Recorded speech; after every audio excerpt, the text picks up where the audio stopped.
បាទថ្ងៃនេះខ្ញុំនាំបងប្អូនទាំងអស់គ្នាទៅមើល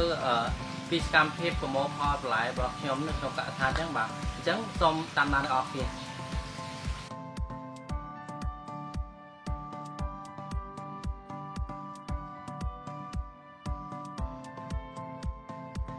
អូខេអ្នកទាំងអស់គ្នាបាទឥឡូវនេះខ្ញុំ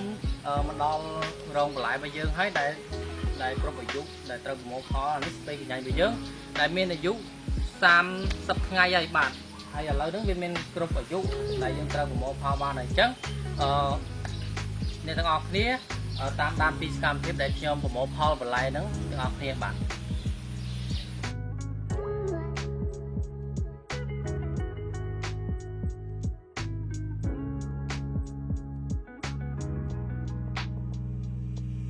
អញ្ចឹងបងប្អូនទាំងអស់គ្នាបាទការប្រមូលផលបន្លែរបស់យើងហ្នឹងយើងអាចកាត់ដូចខ្ញុំអញ្ចឹងក៏បានដែរហើយមកចម្រោះទៀត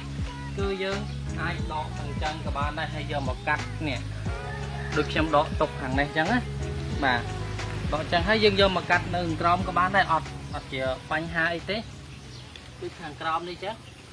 បាទយើងអាចដកអញ្ចឹងមកយកមកកាត់អញ្ចឹងមកបាទដូចតែគ្នាទេប៉ុន្តែបើយើងដកមកហើយអញ្ចឹងគឺ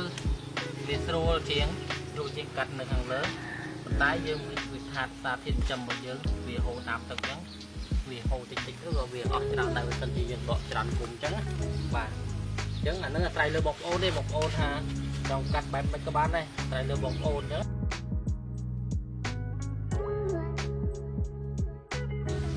មិញខ្ញុំប្រមូលផល3កញ្ញាញ់តែឥឡូវនេះខ្ញុំប្រមូលផលស្ពៃផ្កាម្ដងដើម្បីឲ្យវាមានច្រើនមុខយកឲ្យអតិថិជនដែលគាត់កំងបន្លែរបស់យើងអញ្ចឹងបាទអញ្ចឹងបងប្អូនតាមដានខ្ញុំដល់នេះ